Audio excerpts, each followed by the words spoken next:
ఇది 4 సార్, అది ఒక 5 సార్, ఇది 2 4 సార్, అది 5 సార్.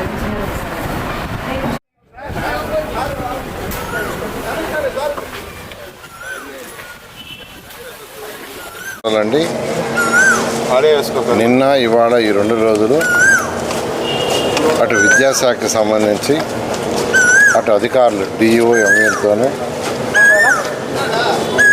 మరియు మిగతా అధికారులతో కలిసి ఈ యొక్క స్కూల్స్ మీద రివ్యూ చేయడం జరిగింది. ఎందుకంటే ప్రభుత్వం యొక్క ప్రాధాన్యతలు అతి ముఖ్యమైనవి హెల్త్, ఎడ్యుకేషన్.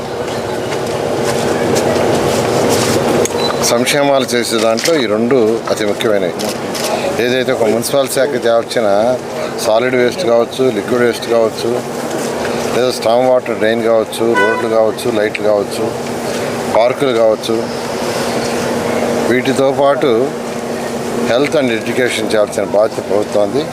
ఆ నేపథ్యంలోనే గౌరవనీయ విద్యాశాఖ మంత్రి యువనాయకుడు లోకేష్ గారి యొక్క ఆధ్వర్యంలో వారు ఇచ్చిన సూచనల మేరకు ఈరోజు నెల్లూరులో అనేక స్కూల్స్ని డెవలప్ చేయడం జరిగింది. ఆ నేపథ్యంలో ఈరోజు నెల్లూరులో ఉన్న 14వ వార్డులో ఉన్న ఎంఎస్ఎం స్కూల్ని మరియు అక్కడున్న ఒక ఎలిమెంటరీ స్కూల్ రెండింటిని విజిట్ చేయడం జరిగింది. ఆ స్కూల్లో రీసెంట్గా 6 క్లాస్ రూమ్లు అన్ఫినిష్డ్గా ఉంటే అవి కంప్లీట్ చేశారు. మరొక 28 రూములు ఆడ కన్స్ట్రక్షన్లో ఉన్నాయి. ఎందుకంటే అక్కడ ఈరోజు స్ట్రెంత్ దాదాపు 700 ఉంది. ఆ స్కూల్కి హై డిమాండ్ ఉంది. 2 సెక్షన్లు ఉంటే 2 సెక్షన్లకి 150, 120 స్ట్రెంత్ ఉంది. జనరల్గా సెక్షన్ స్ట్రెంత్ అంటే 40 ఉండాలి, 2 సెక్షన్లు అంటే 80. కానీ ఈరోజు 120, 130 పెట్టి చదువు చెప్తున్నారు. అందువల్ల ఏంటంటే దాన్ని డెవలప్ చేయడానికి యాక్చువల్గా ఈరోజు ఎవరైతే దాతలు వచ్చారో వాళ్ళు ముందుకు వచ్చారు. వాళ్ళు ఆల్రెడీ స్టార్ట్ చేశారు. ఇవన్నీ కూడా రేపు జనవరి లోపల కంప్లీట్ చేసి జనవరి, ఫిబ్రవరికి నెక్స్ట్ అకాడమిక్ ఇయర్కి పిల్లలకి అంటే ఇక్కడ కేవలం క్లాస్ రూమ్లే కాదు, దాదాపు 18 ఎక్స్ట్రా రూమ్లు వస్తున్నాయి. ఈ యొక్క స్కూల్స్ విఆర్ఐ స్కూల్ కానీ, డిఎస్ఆర్ కానీ, లేదా ఆర్ఎస్ఆర్ స్కూల్ కానీ, ఏదైతే డిఫరెంట్ స్కూల్స్లో వర్క్బోర్డ్ స్కూల్ కావచ్చు, అదేవిధంగా మన గుంటబడి అంటారు యాక్చువల్ మోడల్ స్కూల్ అది కావచ్చు, వీటన్నిటిలో ప్రతి దగ్గర 36 రూములు తగ్గకుండా డిజైన్ చేసాం. 36 రూమ్స్. ప్రతి దగ్గర అంగన్వాడీ నర్సరీ PP1, PP2 ఉండేటట్టుగా, 1 to 5 ఉండేటట్టుగా, 6th class to 10th class, ఫ్యూచర్లో 11th and 12th కూడా ఉండేటట్టుగా క్లాస్ రూములు, ప్లస్ వాళ్ళకి కావాల్సిన యాక్టివిటీ రూమ్స్, కంప్యూటర్ కావచ్చు, రోబోటిక్ కావచ్చు, టింకరింగ్ రూమ్ కావచ్చు, physics lab, chemistry lab, biology lab, maths lab, social lab, English lab, library, sick room, staff rooms, అదేవిధంగా మ్యూజిక్ రూమ్,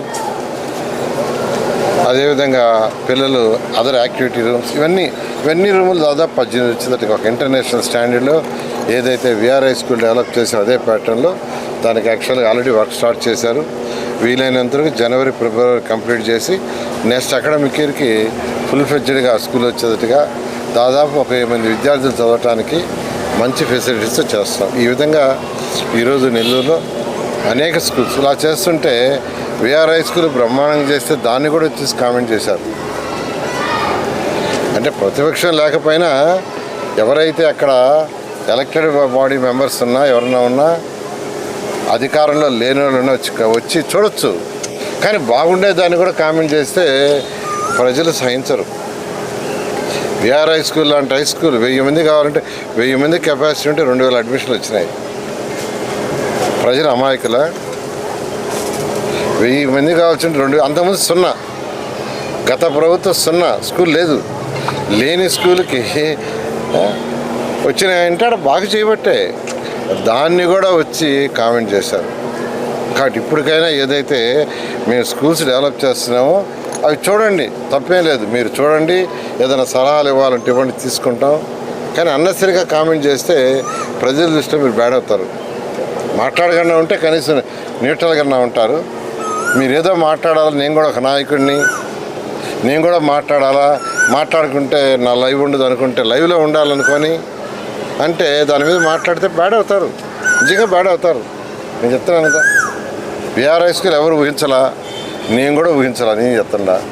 దాన్ని ఓపెన్ చేస్తానన్నాను కానీ ఒక ఇంటర్నేషనల్ స్కూల్ లెవెల్లో చేస్తానని చెప్పలా. చేసిన దానికి ప్రజలు సంతోషిస్తున్నారు. మీరు సంతోషించకపోయినా దాని మీద కామెంట్ చేయకుండా ఉంటే బాగుంటుంది. ఓకే.